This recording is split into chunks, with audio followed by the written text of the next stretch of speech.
I hope सारे बहुत अच्छे होंगे।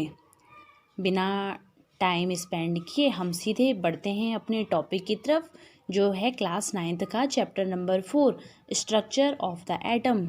आप सभी ध्यान से देखें और अगर कोई भी प्रॉब्लम होती है तो मुझे कमेंट करके ज़रूर बताएं।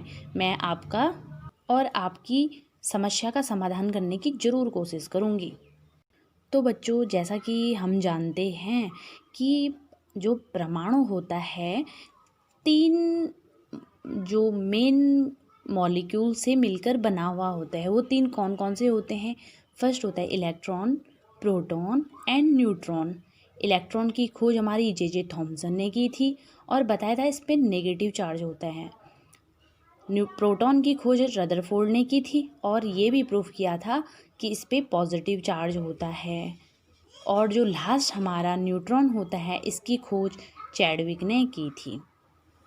18th सेंचुरी में लोगों को यह पता नहीं था, या फिर हम यह बोल सकते हैं कि लोग एटम के स्ट्रक्चर की जो एक्सप्लेनेशन करने में असफल थे।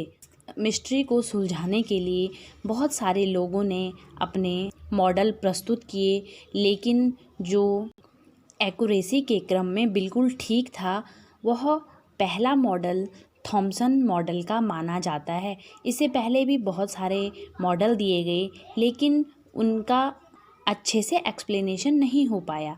तो आज हम पढ़ेंगे Thomson model of an atom. Thomson ने सबसे पहले बताया कि परमाणु में जो इलेक्ट्रॉन होते हैं, एटम के अंदर जो इलेक्ट्रॉन होते हैं ठीक वैसे ही होते हैं जैसे वाटरमेलन में उसके सीड्स होते हैं। इसके बाद उन्होंने बताया कि जो सीड्स होते हैं वो इलेक्ट्रॉन होते हैं जिन पर कि नेगेटिव चार्ज होता है, और इसके सरफेस पर पॉजिटिव चार्ज होता है।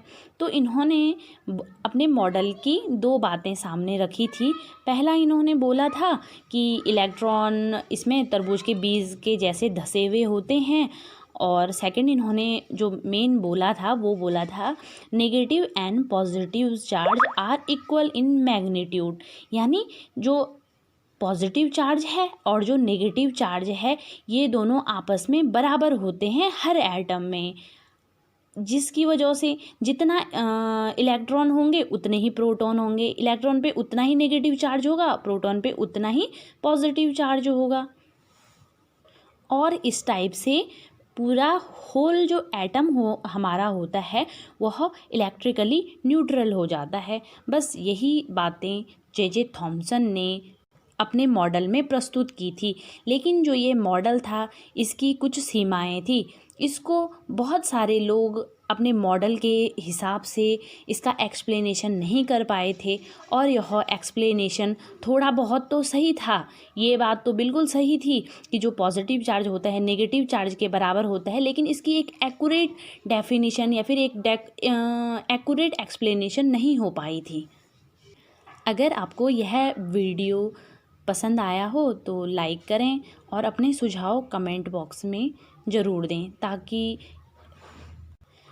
आपकी इस स्ट्रक्चर से रिलेटेड प्रॉब्लम सॉल्व हो सके। Thank you.